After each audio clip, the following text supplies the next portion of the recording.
Olá, pessoal. Estamos começando mais um FocoCast, diretamente aqui do estúdio da Foco Assessoria.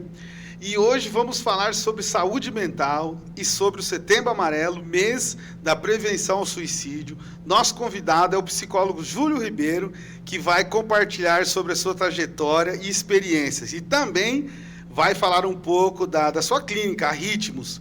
Também vai falar um pouco da sua formação ali na parte de psicologia e tudo mais. Seja muito bem-vindo, Júlio, ao FocoCast. Muito obrigado, Paulo, Arthur, pelo convite. Fico muito feliz por estar aqui.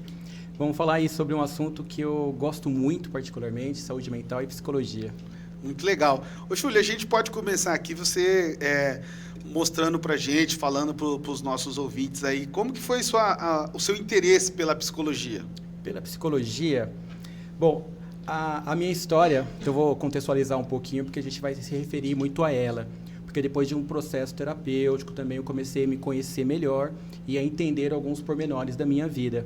Eu, na infância, eu fui vítima de bullying pela questão racial, muito descriminalizado, tal, marginalizado. E, num primeiro momento, aquilo soou como uma coisa muito difícil para ser vivenciada, evidentemente. Você sendo depreciado, excluído e tal, rejeitado de forma geral. Uhum. Mas depois eu comecei a entender que o meu bullying me ajudou a ser quem eu sou hoje. Porque eu virei um cara muito nerd CDF. Eu me refugiei nos estudos. E comecei a entender que quando eu passava a cola para alguém, eu tinha um valor. Olha que interessante. Eu era aquele cara que fazia trabalho para todo mundo e colocava o nome ali na capa, depois o pessoal vinha, né? Oh, valeu. E isso, mesmo hoje falando, é uma forma até estranha, né, de se entender, mas naquele momento era como eu tinha ali um pertencimento à sala de aula, às amizades, até o contato com o outro sexo ali. Hoje a gente fala, foi por interesse e tal, mas, enfim, a lembrança que eu tive desse período foi uma lembrança de um grande aprendizado devido a essa trajetória. E aí eu cresci com esse entendimento, com esse gosto pela leitura, comportamento humano. Eu, por ser primogênito de 3 irmãos, eu também gostava muito de brincar sozinho. Hoje eu falo que eu sou um pouco evitativo, né? Minha personalidade é um pouco evitativa. Apesar de ser assim um pouco falante e tal, eu não gosto muito de interações sociais. Pode ser meio doido isso. Não tenho muitos amigos, tenho um grupinho seleto lá da adolescência que a gente joga RPG. RPG é um jogo de interpretação de papéis que a gente mantém desde a adolescência aqui, os mesmos amiguinhos, meio voltado para essas questões que já são rotineiras no dia a dia. Dificilmente você vai me ver aí num bar, num pub, em alguma coisa. Uma também tem a questão do casamento, mas mesmo em casal, a gente sempre vai, minha esposa também me acompanha, do mesmo estilo, a gente sempre vai nos mesmos lugares. E a psicologia, ela veio de uma maneira inusitada. Por incrível que pareça, quando eu me formei, né, no ensino médio, fiz escola pública, me formei no Adelino aqui, e na época eu estudava à noite até, porque tinha que trabalhar para ajudar em casa, infância precária, aquelas questões pessoais. E aos 18 anos, eu tive que fazer uma escolha. Ou eu iria para trabalhar, né, mercado de trabalho, um emprego formal, ou talvez não faria nada, porque eu não tinha condições de fazer faculdade. E a gente está falando da década de 90, 1990, eu sou de 82 ali, 96, 97 e tal. Meus pais são funcionários públicos, meu pai policial militar, minha mãe secretária de escola. Passaram a vida inteira no funcionalismo público. Logo, veio o primogênito e falei, vou fazer concurso público. E aí, por ser lá inteligente, passei no primeiro que eu fiz, entrei, por incrível que pareça, eu fui agente de escolta e vigilância penitenciária. Meu primeiro emprego formal. Trabalhei aqui em Avanhandava, ali na penitenciária, naquela muralha gigantesca, a noite toda ali com um 38 na cinta, uma calibre 12 na mão, para evitar arrebatamentos ou fuga de sentenciados. Porque era a maneira que eu tive ali de começar a minha vida adulta, né, tendo o respaldo da independência financeira, buscar os meus espaços. E por essa influência dos pais, como eu disse, funcionários públicos. Aí o tempo foi passando, começa aquela empolgação, tal, meninão, com lerite e tal, conseguiu as coisas. E aí aos 27, 28 anos, veio uma situação assim, estava lá, passando a madrugada lá na torre, lá, pensando aquele breu todo, e era véspera de Ano Novo. E lá da penitenciária a gente conseguia ver os fogos lá em Avanhandava. Aí me caiu a ficha, falei, o que eu estou fazendo aqui? aquele menino que sempre gostou de conversar, de ajudar, que gostava de ler livro, devorava tudo, falar de mitologia, olhava para mim assim numa farda, eu falei, o que eu estou fazendo aqui? Aí bateu aquele choque de realidade. Eu estou no lugar errado. E foi muito difícil. Então, hoje, um dos pilares da minha atuação é justamente ajudar as pessoas a se reconectarem com aquilo que elas são de verdade. Eu passei por isso, foi muito difícil. Legal. E na minha família mesmo, eu tive resistência ali, criei umas celeumas. Poxa, você tem 13 anos de estado, 2 quinquênios, tem estabilidade, trabalha aqui do lado de casa, aquela coisa, faça chuva, faça sol, quinto dia útil, o pagamento tá lá, tal. Aí eu vou quebrar tudo isso para fazer faculdade? Faculdade do quê? O que Penápolis tem? Tem aqui FUNEP e tal. Psicologia. Mas você tá louco? Psicologia não dá dinheiro, você vai estragar sua vida. Criei ali umas celeumas dentro de casa com alguns colegas, mas eu segui. Estava acreditado, focado naquilo que realmente fazia sentido na minha vida. Camelei para poder conciliar os estudos, né, que a faculdade de psicologia é bem puxada, é muita leitura, é um material muito denso. É um dos cursos, assim como a medicina, que te faz pensar muito a sua vida. A faculdade de psicologia, ela te pega um ser humano e te joga para a sociedade de outro. Totalmente transformado nas suas verdades. E foi por isso que eu iniciei ali, na década de 90 não, já era 2000 e pouquinho, 2010, por aí. Eu comecei o curso de psicologia aqui, motivado por esse garoto lá, que ficou adormecido e que se ajustou de uma forma até fora dos seus caminhos iniciais. E aí eu fui me reconectando e durante a faculdade eu fui resgatando essa minha essência. Nossa, que legal, Júlio. Que bacana, cara. Você vê que de uma causa que teve lá na infância, né? Você passou por essa etapa, né? Uhum. E você poderia se reprimir e você gerou daquilo ali uma ação que te trouxe até aqui hoje, né?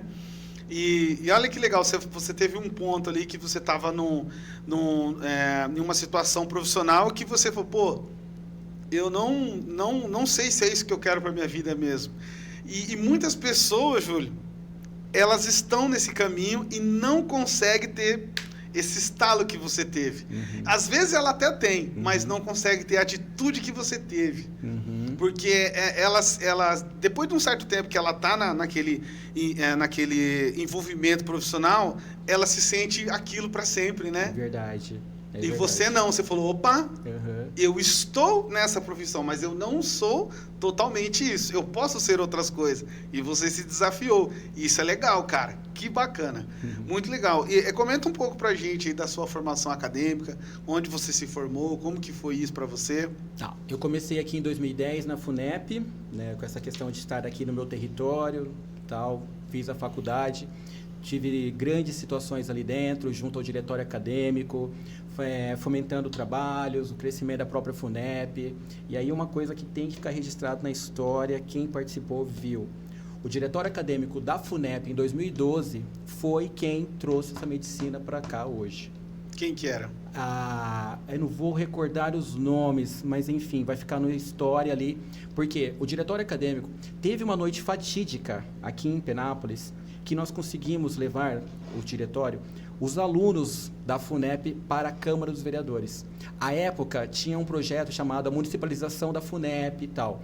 Porque a FUNEP ali, grosso modo, superficialmente, ela vivia uma situação financeira bem delicada. E estava prestes a fechar até. E a solução era o poder público absorver essa dívida e fazer a contrapartida, né, recebendo ali da FUNEP bolsas de estudo, que funciona até hoje. Que o poder público tem ali as bolsas, né, acho que aluno nota 10 e tal, que cede para a comunidade. Aí o processo começou em 2012, quando ali foi injetado acho que 10 mil, 20 milhões, não lembro a época, e isso fez a FUNEP manter os seus cursos de portas abertas, e logo depois veio com outras gestões ali o crescimento e culminou hoje na medicina. Então, se tem medicina hoje em Penápolis, foi porque lá em 2012, esses alunos ali engajados com a comunidade como um todo, era um dia que tinha sessão na Câmara, nós descemos lá, fizemos ali um barulho, meio uma pressão ali, né, da municipalização, para que os vereadores aprovassem essa lei e a FUNEP fosse absorvida de fato pelo poder público. Então, isso foi bacana. Aí na graduação, outros movimentos ali menores, termino a graduação no final de 2014 e eu sempre fui da vertente esportiva. Durante a minha infância, eu ainda tenho, né, a questão da bronquite, pneumonia, e eu tive várias crises, algumas até muito fortes. Tanto é que uma das minhas lembranças que eu lembro do meu pai, é ele me carregando no colo para ir ao pronto-socorro para fazer inalação no tubo lá de oxigênio, porque eu tinha crises assim muito fortes. E aquelas memórias que a gente guarda, né, da infância do meu pai tendo esses movimentos comigo. E uma das alternativas, Dr. Valdir, grande Dr. Valdir, pediatra aqui em Penápolis, bota esse menino na natação. Porque a natação é um esporte que ajuda, né, a capacidade respiratória, desenvolvimento como um todo. E aí eu comecei, desde os 8 anos, a praticar a natação. 8, 7 anos, praticar natação. E aí, movimentando ali na questão esportiva, eu joguei um basquete, um handebol e tal. Então eu chego na psicologia já com essa vivência do esporte. Que o esporte, hoje eu tenho um filho de 6 anos, ele faz várias modalidades. O esporte é um caminho muito, muito assertivo para o desenvolvimento humano. No esporte você aprende cooperação, você aprende liderança, questão de lidar com frustrações, que nem sempre você ganha, questão da socialização, das diferenças, trabalho sobre regras, as disciplinas, as normativas do esporte, enfim, indico para todo mundo. Então, aí no esporte, eu termino a faculdade com essa herança que eu tenho, que eu carreguei da minha vida. Então, o esporte para mim entrou como uma questão de saúde, não uma questão competitiva, né, uma necessidade ali da bronquite e afins. E quando eu saio, tinha lá o quê? Uns 33 anos, terminei a faculdade, eu já começo, engato uma especialização em psicologia do esporte. Termino em 2014, finalzinho, 2015, já engato ali minha primeira pós-graduação em psicologia do esporte pela Uninter. Aí trabalhando, buscando, sempre com essa questão assim aquela fome de buscar novos espaços. 2016 foi meu ano. 2016, logo ali, 2 anos de formado, tive convite para dar aula na Unesp, aqui em Araçatuba, no curso de especialização em psicologia e saúde. Renato Fajardo ali me levou lá no caso, para dar 2 disciplinas em especialização na Unesp. Lembra, aquele garotinho preto lá, que não tinha futuro, periferia, dando aula na Unesp. Fui convidado porque eu participava ali já de alguns movimentos de preparação psicológica em alto rendimento, principalmente no taekwondo brasileiro. Comecei a difundir meu trabalho, saiu daqui de Penápolis, fui parar lá em Piracicaba, que à época tinha alguns atletas olímpicos ali fazendo preparação. Resumindo, fui para os Jogos Olímpicos, Rio de 2016, trabalhando diretamente com a Carmen, que era ali a técnica da Seleção Brasileira Feminina, auxiliando nessa parte psicológica, e ela lidando ali com os atletas, na questão da preparação, controle de ansiedade, motivação, controle do nervosismo e afins, para ter bons resultados. Então aí foi onde que a minha vida ganhou um sentido profissional gigantesco, como se diz, eu estava no hype ali na questão profissional, e aí vem as situações da vida. 2017, minha esposa grávida, do Miguel, e aí eu tive aquela outra decisão importante. Eu poderia ter seguido no campo profissional, só que eu teria que movimentar da minha base, não dava para ficar mais em Penápolis, eu teria que mudar para Santo André, São Bernardo ali, que ficava o núcleo, né, da Confederação Brasileira, para fazer um novo ciclo olímpico até 2020. E aí o Miguel, 2017, começou a dar o ar da graça, falei, não, já deu, cancelei a questão da docência, nesse ano também dava aula aqui na FEA de Araçatuba, em psicologia, cancelei também a questão da Unesp ali, da continuação, cancelei a questão da psicologia esportiva e fiquei aqui em Penápolis para curtir a paternidade, acompanhar minha esposa e tal, dar esse suporte. Me arrependo? Definitivamente não, cara. Poderia ter ido lá para, acho que foi Tóquio em 2020 e tal, mas a escolha que eu fiz, quando eu vejo meu filho hoje, saber que eu participei de todo aquele processo gestacional, puerpério, isso aí não, vou levar para a vida. Legal, legal. Com certeza foi uma excelente escolha, né? Primeira família. Com certeza. Ô, Júlio, como que foi os seus primeiros atendimentos na parte psicológica? Certo. Em 2015, aquela coisa, né? A gente se forma, já quer... A psicologia é muito sedutora, principalmente porque a gente tem um imaginário ainda daquela questão freudiana, da psicanálise, toda aquela elegância, aquela pompa do inconsciente e tal, saber da mente do outro, aquela coisa do divã. Então, normalmente, o recém-formado, ele já busca o consultório ali como a prática inicial. Para mim também não foi diferente. Eu lembro que no começo foi difícil, eu demorei uns 3, 4 meses para ter ali um paciente, porque recém-formado, né, vai buscando ali. E eu comecei com o esporte, como eu disse, e fui trazendo esses atletas para o consultório. Aí, um indica o outro, ó, o trabalho dele está sendo legal, está dando resultado, já indica e tal. E eu comecei com com essa população, com esse nicho, né, do esporte, a ampliar o meu leque de atendimentos. Dentro do esporte mesmo? Dentro do esporte. Tá, legal. Porque na psicologia do esporte é interessante. Eu trabalhei no CAP aqui, 2015, 18 e tal. A gente pegou Série A2, acho que Série A1 também estive lá com o Dr. Nilson. A gente começou a fazer um trabalho de acompanhamento psicoesportivo, que é a questão mental, e hoje não se discute, né, o quanto que existe um estresse atrelado com a atividade esportiva, principalmente de alto rendimento. Alto rendimento não é saúde. Uhum. Ano passado, esse ano ainda, no primeiro semestre, estava lecionando aqui na Educação Física, na disciplina Psicologia do Esporte, para a Educação Física, e sempre colocando, o esporte de alto nível não é saúde. O esporte de alto rendimento é renúncia de um modelo de vida padrão, social, para você viver aquilo. Um atleta olímpico, ele precisa ter o foco dele daqui 4 anos. Como que você mantém um nível de disciplina, persistência, motivação, treinar 3 vezes por dia, de segunda a sábado, para algo que vai acontecer daqui 4 anos? Na neurociência, aí só para voltar, 2021, 2022, eu fiz a minha primeira especialização em neurociência e comportamento pela PUC do Rio Grande do Sul. Depois, 23, eu fiz outra, neurociência e psicopatologia pela PUC do Paraná. Eu gostei muito dessa vertente, que conversa muito com o esporte. Porque a neurociência, né, neurociências, na verdade, várias ciências que estudam o cérebro humano de uma maneira bem aberta, assim, para ficar fácil a compreensão. Ela visa entender como que o cérebro influencia os nossos comportamentos e como nossos comportamentos influenciam o nosso lado neurobiológico. Essa correlação. Então, até então, eu tinha ali a questão da psicologia. Esses movimentos, fenômenos mais subjetivos, contextuais, o funcionamento da psique e tudo mais. Aí, quando eu trouxe a neurobiologia, eu falei, caraca, cara, isso aqui junta que é uma beleza.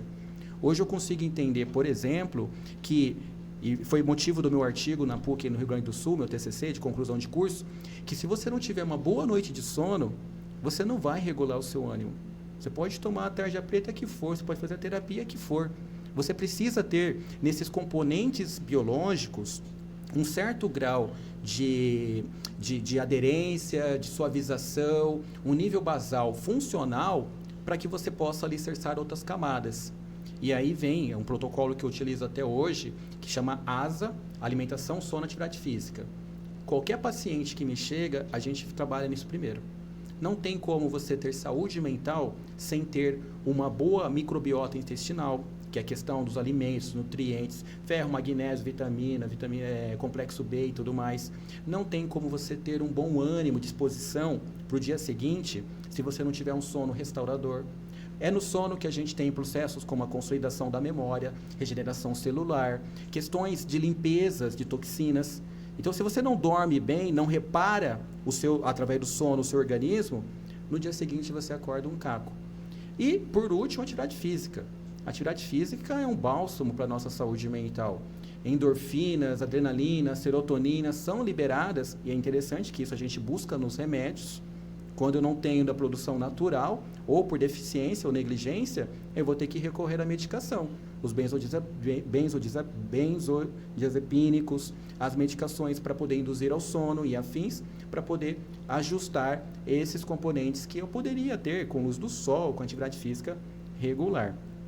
Então, aí fechando, os primeiros atendimentos, voltando lá.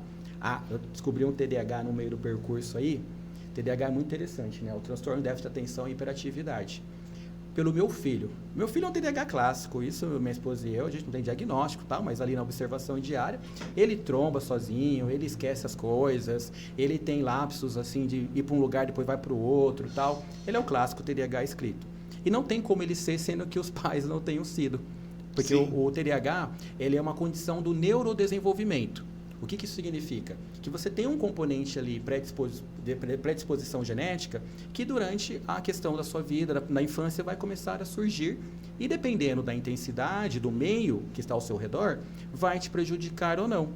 Então aquela criança que a gente fala assim, que é arteira, que não para quieta, que é respondona, que não quer estudar, que não presta atenção na aula, de repente ela está vivenciando sem ninguém saber de uma condição como essa e está sendo rotulada ali de inconsequente, preguiçosa e tudo mais. E aí, olhando para o Miguel, meu filho, eu comecei a perceber alguns comportamentos em mim. O hiperfoco no esporte, muitas vezes a busca por dopamina rápida. Sempre fui fã de jogos eletrônicos, buscando ali essa recompensa imediata. Depois eu coloquei no estudo, como eu falei, na minha carreira e tal, tal. Então é muito comum eu ficar pulando assim com hiperlinks na mente, fica assim, é como se tivesse uma tela aqui do computador e vários post-its para a gente voltar. Então vamos voltar lá naquela pergunta que você falou dos primeiros atendimentos. De dar essa volta, mas a gente foi agora voltando aqui os primeiros atendimentos. Desafio enorme, nunca vou esquecer, por uma questão de sigilo profissional ética, vamos chamar de Maria.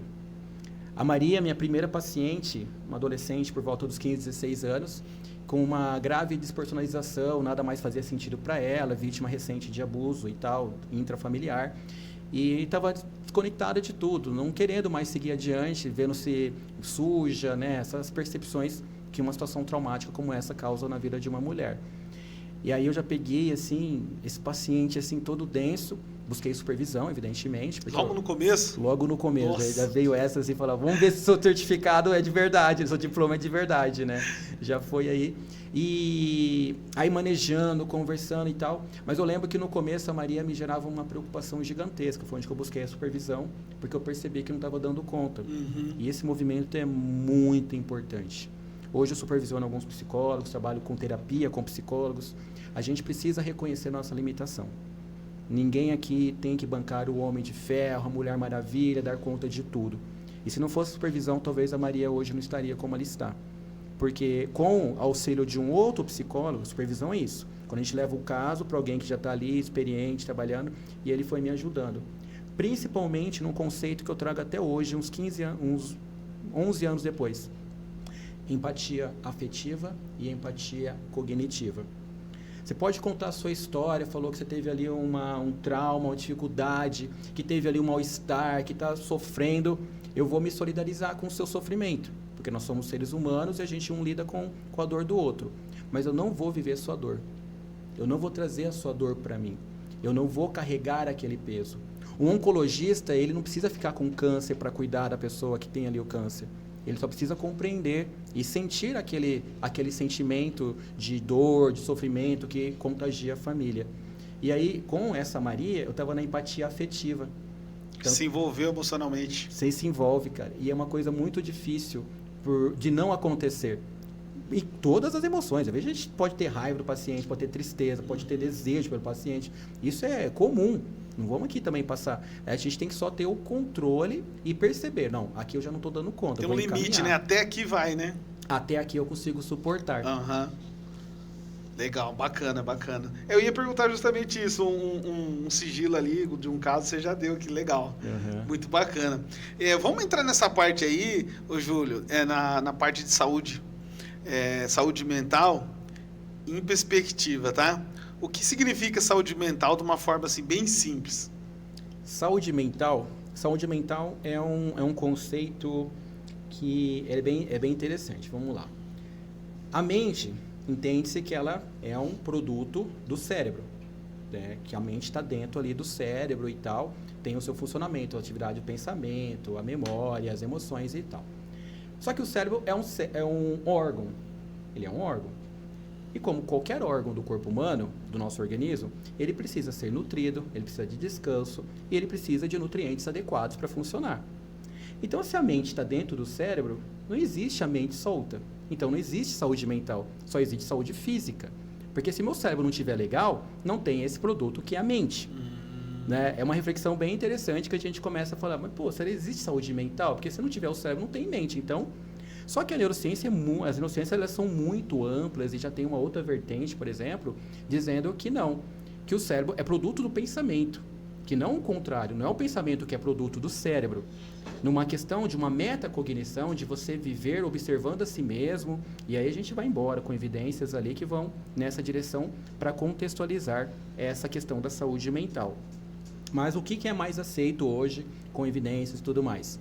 Saúde mental é o equilíbrio, é a busca por um equilíbrio de uma vida saudável diante das dificuldades da vida. Não significa não sofrer, porque é impossível não sofrer. O mundo é altamente estressor. O mundo é um lugar cruel. O mundo é um lugar que vai te colocar numa posição desconfortável e que vai caber a você, muitas vezes, decidir o que vai fazer com aquilo. Tanto é que um dos principais pensadores que norteia o meu trabalho é Jean Paul Sartre, que ele coloca, pelo existencialismo, que é o que você vai fazer com aquilo que fizeram com você. Como você vai pegar aquilo que a vida te deu e transformar na sua existência.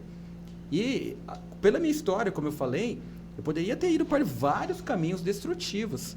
Então, o que você vai fazer com aquilo que a vida fez com você? E aí a gente começa a entender saúde mental como não uma proteção definitiva, como na academia, que eu vou fazer e nunca mais vou ficar doente, nunca mais vou ter um problema cardiorrespiratório, cardiovascular. Não, você pode ter. É claro que, se você tiver um aparato psíquico para suportar uma resiliência emocional, habilidades socioemocionais, você consegue passar por momentos como luto, como decepções de modo geral, com uma certa leveza, mas você vai ter que passar por aquilo. Então, saúde mental, de uma forma bem ampla e objetiva, é a busca por esse equilíbrio das relações humanas.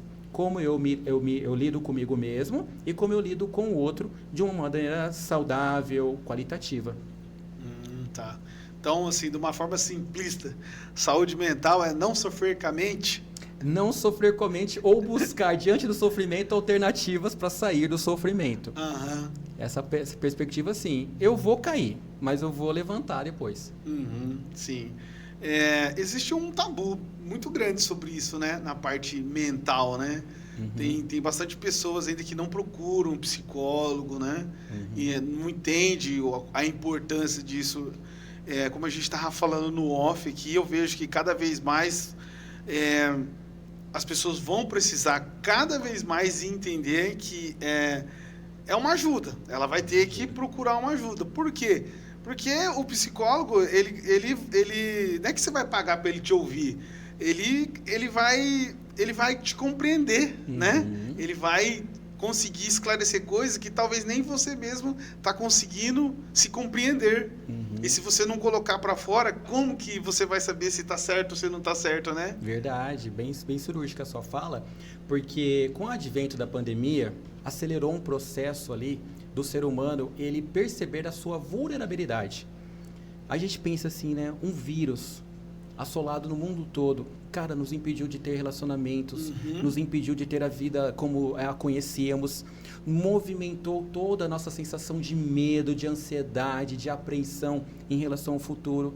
Tivemos que nos recolher e o ser humano ele foi tolhido justamente num dos seus principais pilares, que é a autonomia, a liberdade. A liberdade do ser humano de decidir o que ele quer, decidir o que ele quer, para onde ele ir, isso é fundamental para a nossa sobrevivência até. Para a gente falar, não, por que eu tenho que ficar nesse território, nessa caverna? E a pandemia veio e cortou justamente isso. E agora, né, um período pós-pandêmico, isso vai perdurar por uns 10, 15, umas 2 gerações ainda. A gente está vivendo os reflexos desse período. Altos índices de divórcios, violência, né, de modo geral, a questão dos transtornos mentais que explodiram no Brasil. A gente vê uma geração, eu lido muito com adolescente na sala de aula ou no consultório, adolescentes despersonalizados emocionalmente, que não tem, a gente acha muitas vezes que o adolescente ele sabe tudo, porque fica ali com a internet, com o GPT da vida, mas do ponto de vista emocional, eles são muito carentes, muito vulneráveis, que qualquer decepção ali, qualquer nota ruim, pronto, já descompassa toda a fisiologia, aí vem a neuro e explica, tem alterações internas e vai gerar uma crise de ansiedade, vai gerar a necessidade por comportamentos recompensatórios, pornografia, dependências, vícios de modo geral, para restaurar aquele corpo que já está sofrendo com altos índices de estresse, por exemplo. Né? Então, nesse entendimento, hoje, a saúde mental, né, e falando da psicologia propriamente dita, ela conseguiu ter um espaço, assim, vamos falar, infelizmente, né, de um pouco mais de evidências ali, de evidência não, de relevância social, não porque a sociedade se conscientizou, mas porque é necessário. Os pacientes que normalmente procuram a terapia, a psicologia, vamos saber separar também. Existem várias terapias, né? Terapias, algumas até consideradas pseudociências. Tem movimentos muito fortes tentando tirá-las, até a nível de lei e tal, que terapia tem que ser com psicólogo, que é aquele que estuda por 5 anos, que tem ali ferramenta, que tem um trabalho intenso para lidar com o comportamento humano, para não cair justamente no que você comentou, de achar que é só conversar. Eu vou pagar lá 150, 200 reais para o cara ficar falando comigo ali. Eu vou no bar, eu vou com um amigo lá, vou na igreja. É totalmente diferente. A gente não está ali para conversar. A gente está ali para, como se fosse um espelho, fazê-lo refletir a sua vida. E não sou eu que vou mudar a sua vida. É você quando atinge esse grau de compreensão, de consciência da sua vida e busca com as ferramentas necessárias mudar a sua realidade. Me tira uma dúvida, qual que é a diferença da psicanálise e do psicólogo? Legal, boa pergunta. A psicologia é uma graduação fomentada pelo Ministério Educacional, pelo MEC, por todos os órgãos ali colegiados, como o CFP e tal. Ela é instituída como uma profissão, como uma carreira.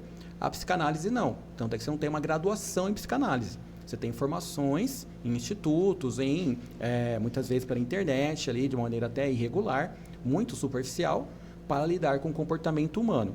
Então, psicologia é uma formação acadêmica, técnico-profissional, baseada em evidências, com cientificidade, que leva um processo para formar o psicólogo. E quando você sai para o mercado de trabalho, você tem um órgão ali, que é o Conselho Federal de Psicologia, que regulamenta a atuação e dita ali os movimentos dentro da profissão.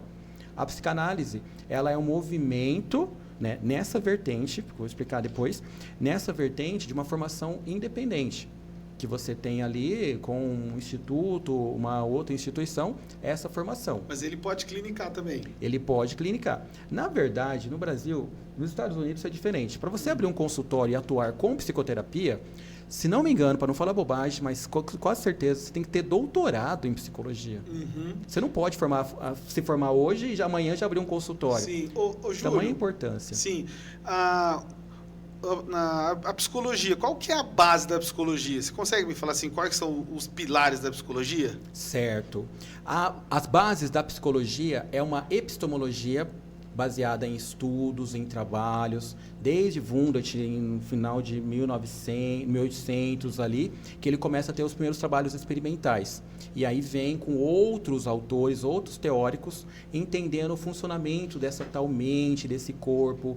Alguns mais com uma vertente baseada numa essência de vida, num dinamismo, como a psicanálise. A psicanálise fala muito do inconsciente, de movimentos parte que estão... filosófica. Isso, que vem em Freud, né? Ele já puxava muito essa questão filosófica, mitológica e tal. Tanto é que ele coloca os complexos de Édipo, de Electra e tal, o inconsciente, as fases, baseada nessa estrutura que hoje a gente vê que não tem tanta sustentação técnico-científica, mas é uma abordagem muito utilizada. Por quê? Porque dentro da psicologia, como eu falei, enquanto formação, graduação, o psicólogo, ele escolhe o que nós chamamos de abordagem.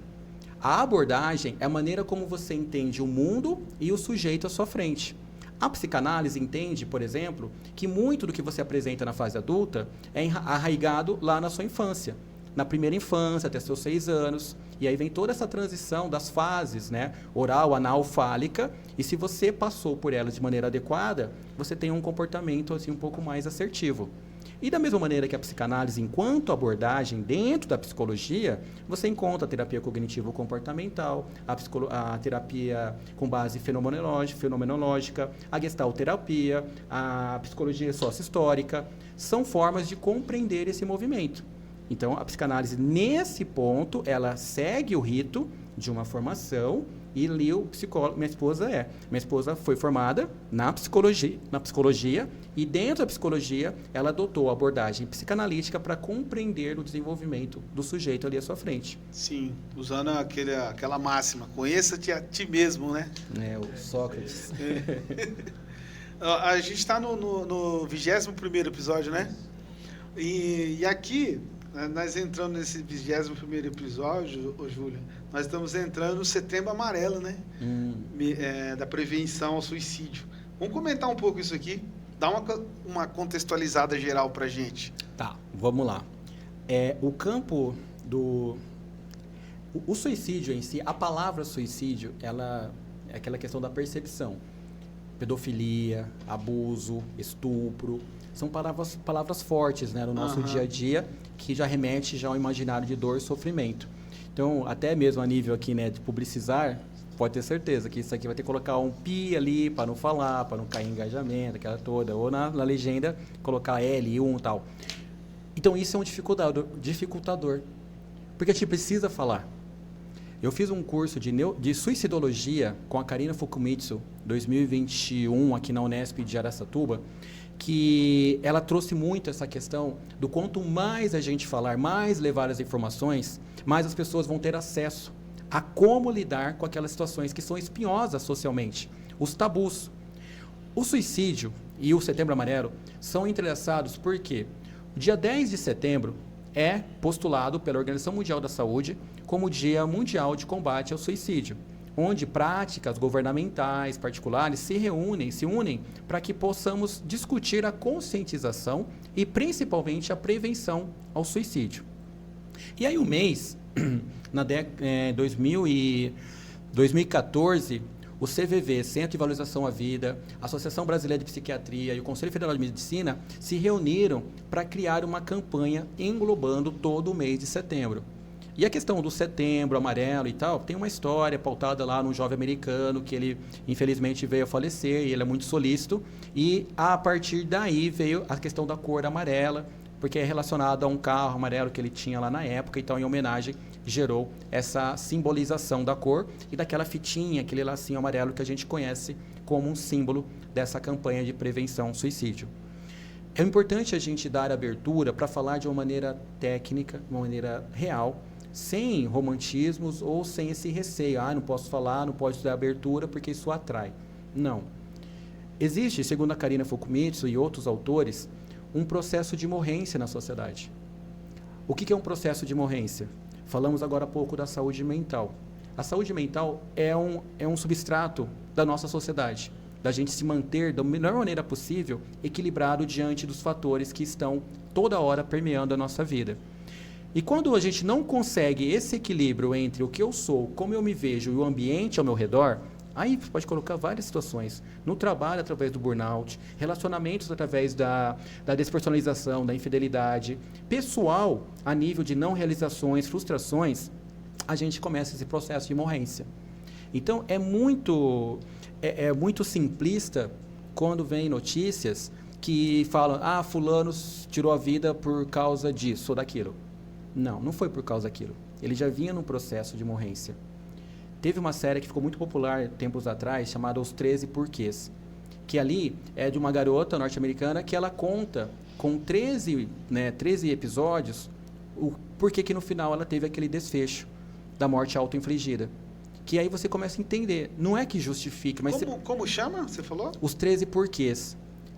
Foi uma série assim que hypou muito logo depois da pandemia, porque ela conta, e são 13 episódios que justamente cada um, ela conta a desilusão amorosa, o bullying que ela sofria, a questão da falta de convívio familiar. Tem uma série agora mais recente, acho que na Netflix, que chama Adolescentes, alguma coisa assim, que também versa sobre esse universo do como que a sociedade, e aí é uma herança de Durkheim, no final da década, no século XVIII, Durkheim, filósofo, que ele tira a questão do suicídio atrelada com o indivíduo. Até então, quando ele escreve o livro O Suicídio, que é um marco histórico, quando ele escreve esse livro, ele fala, não, a pessoa não se mata porque ela é fraca, que é o que postulava com a medicina à época. Não, então a pessoa tirou a vida porque ela não deu conta, é uma coisa dela ali, aí vem essa questão do suicídio ser sinal de fraqueza, que a pessoa não deu conta. O Durkheim, filósofo, escritor, estudioso do comportamento humano, e naquela época com grandes estudos em diversos países, ele comprova que não. A sociedade adoece o indivíduo. A sociedade mexe com as estruturas individuais e o indivíduo, muitas vezes, sem conseguir dar vazão para aquilo, acaba indo por esse caminho do autoextermínio. Então a gente começa, aí o jogo muda. Então não é mais aquela pessoa que se matou sozinha. É uma sociedade que adoece, que entra no processo de morrência da carina, e a gente começa a perceber dois pilares. Fatores predisponentes, bullying, violência sexual, drogadição, transtornos mentais, ou seja, marcadores na vida do sujeito, e um fator precipitante, que é a gota d'água. É quando ele não consegue suportar devido a esse processo que ele já vem vivendo. Cara, interessante isso, hein? Cara, isso faz todo sentido. Faz todo Interessante sentido. isso, cara. É verdade. E por que você está falando assim, por que, por exemplo, no bullying, né, cara, precisava ter não sei, cara, uma forma de explicar isso melhor nas escolas, no modo geral, porque isso é verdade, cara, com certeza, é esclarecedor isso aí, com Porque, certeza. pensa comigo, Paulo. Processo de morrência, com certeza. As pessoas, elas têm dificuldades volta e meia. Mas dependendo de como você tiver esse histórico, se ele foi bem regrado, bem trabalhado, bem elaborado, uma desilusão amorosa, uma traição, alguma coisa, você não vai tirar a vida, né? Mas se você já vem de uma sequência de desajustes, de traições... passa uma vez, passa duas vezes. Isso. Aí chega um momento e fala assim, poxa, não tem mais aparato, a vida não tem mais sentido, o mundo vai ser melhor sem a minha presença, então ele acaba indo para esse caminho. É bem interessante isso, hein? Por isso que é importante a campanha Setembro Amarelo, não é para falar, isso eu falo até para as escolas, nos lugares que eu vou, não é para atrair, é para falar assim, ó, se você estiver com algum sofrimento, com alguma angústia, procure ajuda, fale sobre a sua dor. E principalmente nós homens, 80% dos suicídios no mundo é do sexo masculino. Vamos lá, fala de novo isso aí para dar um corte. Júlio, prepara esse corte de novo. Ó. Cara, isso aqui vai para o Setembro Amarelo, de novo. Vai lá, de novo. 80%, 75% a 80% dos suicídios no mundo tem a vítima como o homem. E aí fala, por que o homem? A mulher, ela tenta mais. Só que o homem, ele consegue ser mais letal. Porque o meio que ele utiliza, muitas vezes, é decisivo. Então, ele faz o suicídio completo, que a gente chama. Que é quando ele tem a ideação, a tentativa, ele tem o pensamento, tem a ideação, tem a tentativa, ele completa o ciclo e acaba desfechando dessa forma, né? Com a própria morte. E por que a gente tem o homem como esse pilar? Porque não preciso nem dizer que culturalmente, socialmente, se a gente vê o machismo estrutural reverberando nos índices de feminicídio, agressão contra as mulheres, a gente também tem esse machismo detonando mesmo, né? Eu ia falar denotando, mas detonando o psiquismo do homem no sentido de obrigações sociais, do ser o provedor, de suportar suas emoções, de não falar das suas fraquezas. Eu posso falar claramente, 90% do meu público são mulheres. As mulheres procuram mais ajuda terapêutica, as mulheres procuram mais se cuidar. São mais sensíveis, será? Não diria sensível, mas eu diria mais cuidadosa, zelosa. Tem mais clareza sobre isso, Tem mais clareza, aí sim. Por quê? Porque elas conseguem perceber que se ela não cuidar de um ponto que está em desarmonia na sua vida, aquilo vai reverberar de uma forma muito intensa. A menina, adolescente, com 15 anos já está indo no médico, ginecologista.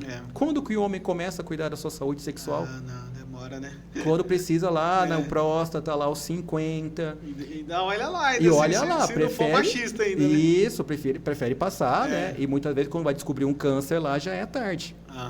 Então nós temos uma cultura que força um peso social muito grande ao homem. E olha essa reflexão. Homens são os que mais matam a nível de homicídio. Homens são os que mais se matam a nível de suicídio. E homens são os que mais cometem feminicídio. O homem mais se mata, o homem mais mata o outro, o homem mais mata mulheres. E quem vai para a terapia? A mulher. A mulher que tem que se ajustar a uma cultura machista e esse homem fica ali, tendo esses desarranjos. Não estou fazendo defesa de nenhum dos lados. Eu estou vendo a incongruência que é, na sociedade, a gente tratar aquela que é vítima, enquanto aquele que precisa do cuidado, devido a heranças ali, de muita pressão, de muito rigor, não pode chorar, engole o choro, demonstrar fragilidade, é sinal de sabe, aquela questão de mariquinha, tal, depreciando a masculinidade, a testosterona, que eu tenho que fazer acontecer, não posso demonstrar. Tá bom, para o seu cérebro aquilo ali é uma prisão de sofrimento, é uma angústia, que aí no primeiro relacionamento, a primeira briga, você não sabe lidar com aquilo. É. Ele não tem as ferramentas certas Não tem. para agir, né? Não E tem. acaba agindo igual um brutamonte. Isso, perfeito, né? E casos aí, o Brasil afora, a gente mais vê. Absurdo, cara. É absurdo, Absurdo. gente, né? Ô Júlio, e quais são os sinais de alerta que a pessoa dá e como que já perceber isso ali no começo para já procurar uma ajuda logo cedo na sociedade hoje? Uhum. Vamos falar nos dias de hoje, né? Por exemplo, vamos falar na internet. Eu começo a perceber que uma pessoa tá um pouco desequilibrada assim mentalmente, Júlio. Quando de repente as postagens dela, né? De repente, quando ela tá, tipo assim, brigou com o namorado lá, aí posta uma sofrência, né? Ou vai com uma coisa mais emocional, ou ela já quer partir para uma coisa mais radical, aí você vê que a pessoa já deu uma desequilibrada, né? Uhum. Ou se ela sofreu alguma coisa no trabalho, ou ela já vai ser incisiva, ou ela já vai querer cutucar alguém, né? Sei. Então, tem todas essas questões. Se ela é religiosa, se o pastor feriu ela, o padre, ela vai lá e posta um versículo ou um tema. Então, você vê, opa, tem uns arranjos ali, né? Uhum. Esse é um sinal ou não? Uhum. Ou Paulo, isso aí não tem nada a ver, são outros tipos de sinais. O que você acha sobre isso? Usando a internet ou também o ambiente físico? Certo. A questão dos sinais, ela é bem difusa, porque muitas vezes tais sinais só farão sentido quando aquela pessoa deixa de existir. Nossa, aí que a gente vai então, falar, cara, poxa vida, olha só, ele não saía mais nos rolês, as notas caíram na sala de aula, e aí a gente não consegue ler esses sinais. Porque para aquela pessoa que não tem possibilidade de falar, ela acaba não conseguindo expressar a sua dor. Tem sentido o que você está falando? Só parafrasear aqui. Não vou citar aqui, senão vai ficar muito chocante. Mas um caso recente aqui, né? Que a pessoa, né, tipo, chegou no suicídio de fato. Aí a pessoa falou assim, mas eu tive ontem com ela. Se eu soubesse, eu tinha ajudado ela ontem. Aí você falando tem tudo a ver, né, Arthur? Porque, tipo assim... muitas vezes a gente não percebe. Não percebe, cara? Uhum. E aí a gente não pode carregar essa culpa também, né? Não, de forma alguma. Para cada suicídio, normalmente ali, vou pensar numa cidade pequena como a nossa, né? Na psicologia das emergências, a gente percebe que teve um suicídio, tem camadas de vítimas secundárias. Então, a família, o grupo social, até chegar na comunidade. Então, não conheço a fulana, mas a morte dela me impactou de alguma forma. Isso acontece muito com artistas, celebridades. A própria, recentemente, a Preta Gil veio a falecer por uma outra condição, e aquilo já era uma comoção mesmo para quem não conhece. Porque, de alguma maneira, a gente se vê conectado, Sim, percebendo ali pela luta dela, pela questão racial, enfim, por algum fator que eu tenho uma correlação mesmo não a conhecendo. Empatia também, né? Pela empatia. Aí, numa cidade pequena, uma morte auto-infligida como essa acaba, sim, reverberando em nós, mesmo não tendo aquela vinculação direta. Então, normalmente, de 9 a 10 pessoas são afetadas diretamente, que são os sobreviventes, são aqueles que são os enlutados pela morte daquele que não conseguiu vazão social e caminhou por esse percurso da morte auto-infligida. Legal. Ô, Júlio, nossa, a gente tem bastante assunto para ir falando aqui, hein? Legal. Vamos partir agora para um assunto legal aqui também, que é a parte na Ritmos lá, a clínica de psicologia. Conta um pouco da história dela pra gente e o propósito dela tá existindo e quanto tempo já, tá? Certo. Bom, a Ritmos, né, chegamos a esse nome para pensar em movimento.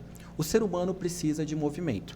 É Ritmos por causa do movimento. De movimento, cara. Você precisa movimentar o seu corpo, a sua mente, para evitar demências. Você tem que movimentar a sua espiritualidade para algum campo. Espiritualidade eu não falo religiosidade, eu falo de um movimento de crenças, de positividade. Então a Ritmo veio com essa ideia, vou movimentar. Ela é uma clínica formada só por psicólogos, então é o nosso diferencial. A gente trabalha só com psicólogos. Só psicologia? Só psicologia. Nesse momento, nós temos 5 psicólogas que trabalham fazendo atendimento tanto presencial como online. 5 psicólogos, né? Cada uma de uma área, você pode comentar as áreas dela? Certo. Uhum. Nós atendemos ali desde crianças, né? Temos 2 psicólogas ali, são capacitadas, especializadas, com formação técnica, com atuação prática no mercado. Para crianças. Para crianças. Temos aquelas que, eu atendendo adolescentes e adultos. Temos a outra psicóloga que atende mais pessoas na terceira idade, casais. Então, a gente consegue, com esse grupo, atender as várias fases do desenvolvimento humano. Desde ali da criança... e tem também, né, a que atende na questão da psicologia puerperal, que é aquela questão da gestante e depois ali dos primeiros anos de vida da criança, do bebê. Começa aí um pouquinho diferente essa daí, hein? Sim, é muito importante, porque a mulher que passa... Como chama? Puerpério, né? Vem de puerpério. A psicologia, nesse caso, ela visa a dar esse respaldo, tanto de ordem psicológica como neurobiológica, a essa mulher. E isso é muito interessante. A Eliane Brum é uma jornalista. Ela tem um livro chamado A Vida que Ninguém Vê. Ela reúne 21 crônicas, 21 histórias de pessoas comuns, como eu e você do dia a dia. E é interessantíssimo esse livro, porque ela transforma a vida comum num espetáculo. Então temos ali, por exemplo, a história do mendigo que nunca pedia nada na rua, porque ele tinha vergonha de estar ali. Então ele não queria incomodar. Tem a história ali do carregador de malas no aeroporto que nunca viajou de avião. Temos histórias ali da senhora que foi esquecida numa praça e foi despercebida por todo mundo. Então ela traz nesse livro, A Vida que Ninguém Vê, histórias reais que nos falam assim, eu não preciso acompanhar uma celebridade. A vida do meu pai já daria um livro, entende? A minha vida daria um livro, né? A minha vida daria um livro. Então, a gente começa a entender, e aí vai também na questão até do suicídio, que toda vida importa. Mesmo que você não tenha nada, você importa na sua vida, na sua construção. E se você olhar para trás, daria um podcast a vida de qualquer um. O que a pessoa passou para chegar onde que ela chegou. Todo mundo tem uma história, né? Todo mundo tem uma história. Então, para voltar aí na questão, né, gestacional, do puerpério e tal, dessas mães. A mãe, quando ela dá à luz, a mulher, quando ela dá à luz, ela acaba ficando de maneira secundária ao próprio processo gestacional que ela viveu. Porque aí a atenção é onde? É na criança. A mãe até fica ali sendo um pouco cuidada, porque está amamentando, ainda tem aquela simbiose, aquele elo. A criança já está ali meio andando, engatinhando, a mãe já sai de cena. E ela acumulou todo o estresse, o cortisol, né, a adrenalina, as mudanças hormonais do período gestacional, o corpo dela já não é mais o mesmo, a cognição dela já mudou, porque ficou naquele processo de mudança, né, neurobiológica devido à gestação. E ela é deixada de lado. É por isso que a mãe entra, como é que chama quando fala? Depressão pós-parto. Isso, é por isso que entra nisso aí? Muito comum. Além de fatores na própria gestação em curso ali, uma dificuldade emocional, muitas vezes violência, substâncias, ela já entra numa gestação com fragilidades. Mas esse ponto da invisibilidade materna, e hoje eu vejo mães que até mesmo com criança de 5, 6 anos não recuperaram esse espaço. Ainda está ainda. Ainda está, porque elas ficaram tão invisíveis que aí versa com esse livro da Eliane, são histórias comuns que dariam um livro e elas são invisibilizadas socialmente. Mas aí já não entra lá no subconsciente, cara? Já não fica lá instalado já ou não? O quê? Esse trauma que ela ficou, que ela passou, sim, dá para ajeitar ainda? Dá. Na minha abordagem, que é TCC, a gente fala muito de crenças que são criadas. O que são crenças? São conjuntos de pensamentos. Por exemplo, se na minha infância eu recebi lá o bullying que eu sou... Até hoje, cara, eu tenho minha clínica, tenho, graças a Deus, minha reputação, meu casamento, mas ainda fica aquela voz assim de insucesso. Você não vai virar nada. Preto vai ser traficante ou jogador de futebol. Aquela coisa. Ainda fica. Eu vou morrer com esse barulhinho ali me atormentando todas as vezes. Mas como aí no meu processo, né, cada qual tem o seu, isso ficou alguma coisa até motivacional. Por isso joga para cima, né? Porque eu falo assim, o que a vida vai fazer com você? Não, o que você vai fazer com aquilo que a vida fez com você. Então, o que eu quero fazer? Eu quero jogar para frente. Eu quero ir para cima. Então, na mulher fica assim essa crença de invalidez, que ela não serve mais. Já fez o serviço dela de parir, né, bem esdrúxulo, agora a criança que tem o seu protagonismo, a mãe fica de canto, engordou, muitas vezes teve ali umas dificuldades, sair do mercado de trabalho, dificuldade para voltar, o esforço agora é triplicado, 3 jornadas, e aí ela fica em segundo plano. E aí vamos pensar naqueles homens que eu falei agora há pouco, mãe solo, qual que é o olhar que a gente tem muitas vezes sobre a mãe solo? Sobre aquela que não tem ali um parceiro, porque o cara também já saiu, coitada ali, vai ter que lidar com essas angústias. Então, nós somos formados de acordo com o nosso meio. Não adianta querer ter aquela política meritocrata, basta eu acreditar e tal. Aham. A gente precisa de apoio, a gente precisa de uma rede, né? Relacionamento, né? Descartes criou relacionamento, criou a ideia, né, o filósofo antigo, de penso, logo existo, acreditando que a existência humana perpassava o pensar. Ou seja, basta eu colocar na minha cabeça que eu vou ser grande, que eu vou crescer e tal. Antônio Damasio, um neurocientista português, ele tem um livro que, para mim, um dos fundamentais da minha trajetória, que é O Erro de Descartes. Então, ele comprova que não é pensar e logo existir. A gente tem um sentimento, a gente tem emoção. Quantas vezes a gente sabe racionalmente que aquele não é o melhor caminho, mas a gente não consegue sair, ou a gente não consegue se movimentar para aquele melhor caminho? Quando a gente fala de alimentação, sono, atividade física, isso é uma máxima na sociedade. Eu tenho que dormir bem, eu tenho que comer melhor, eu tenho que preservar bons hábitos. Mas e eu conseguir? Por que então, se eu penso, logo existo, se é só pensar, eu vou conseguir ter os meus comportamentos coadunados? Legal, é uma reflexão que você entra aí, Júlio. Nossa, que a gente, se for começar a falar disso aí, vira até um debate que às vezes as pessoas já até têm um monte de argumento.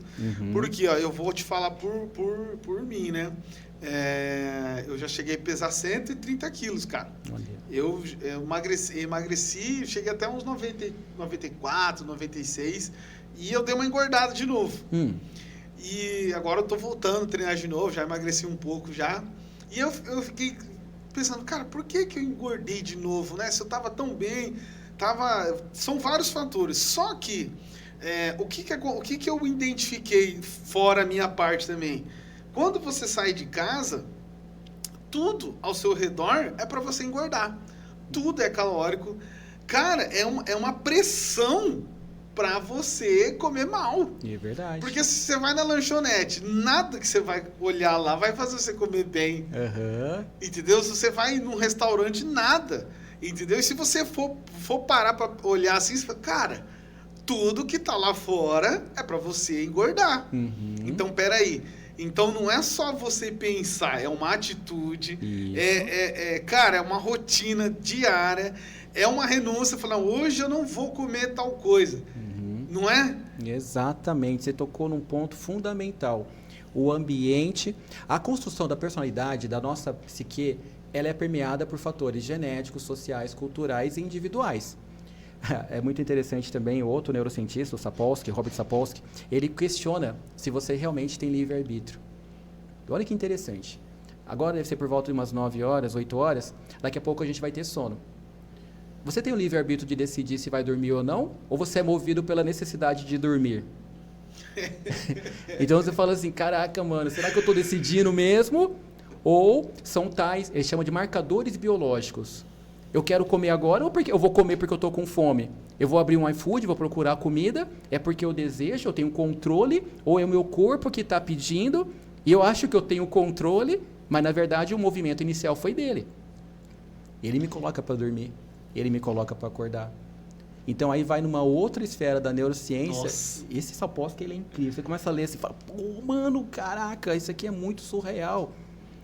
Eu não tenho controle sobre o meu corpo. Não tenho controle. Malemar, eu consigo administrar minhas emoções. É um livre-arbítrio já controlado, se você parar para pensar. Nossa, aí é uma bugada, né? Porque a gente entra nesse paradoxo. Cara. Eu controlo até aqui. Por exemplo, o meu corpo, nesse momento, devido aqui nesse podcast, ele está transpirando mais do que o normal. Mais adrenalina, cortisol, tem dopamina para eu manter focado nas informações. Eu não queria estar vivendo isso aqui. Então, assim, eu tenho que aceitar. Por isso que o termo correto não é controlar as emoções. A gente não controla, a gente gerencia. Tenta administrar a minha ansiedade, a minha apreensão, para ter o foco, a confiança aqui, para passar as informações. Mas eu não queria estar vivendo isso. Então, eu controlo isso daqui, ou eu sou controlado e tenho que responder da melhor forma? Que a gente começa a entender aí aqueles freios inibitórios que muitas vezes as pessoas não têm. O que são freios inibitórios? O nosso cérebro é dividido em lobos, né, fases, partes estruturais. E uma muito importante, que é o córtex pré-frontal, aqui atrás da testa, ela é essa parte responsável sobre planejamento, controle inibitório, tomada de decisões, senso de realidade, funções executivas de modo geral, inteligência, raciocínio e tudo mais. Esse freio inibitório, e no TDAH é uma das causas que geram, muitas vezes, o comportamento de risco, a impulsividade, a hiperatividade do TDAH, porque esse freio não funciona como deveria. Esse freio é o que vai dar ali um break. Por isso que fala o nome do freio inibitório, para inibir uma ação. Então, por exemplo, volta lá na questão do Setembro Amarelo, lá do suicídio. Uma pessoa que tem essa fraqueza no freio inibitório, uma fragilidade, uma vulnerabilidade, diante de um evento estressor agudo, numa situação que ele não consegue ali manejar adequadamente... Ativa. Aí pronto. E cartas pós-suicídio deixadas, normalmente, assim, quase em totalidade, a pessoa fala no suicídio como ponto de alívio. Porque era uma dor tremenda, era uma angústia, e muitas vezes colocando que vocês vão ficar melhor sem mim, já percebendo que ela não tinha mais sentido, não tinha um pertencimento social, e que a saída dela da vida vai contribuir para aqueles que ficaram até. Por quê? Porque ela já perdeu esse freio de pensar de uma maneira diferente, e aí foi para esse caminho da menor dor. Sim, nossa, interessante. Ô Arthur, e aí, manda umas perguntas pro Júlio aí. E aí, pessoal? Ó, que aula, hein?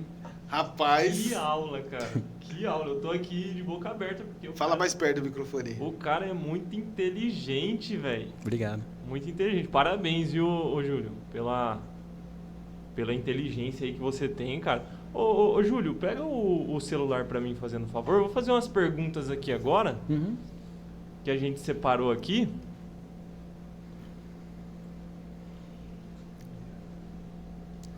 Ó, seguinte, vamos lá.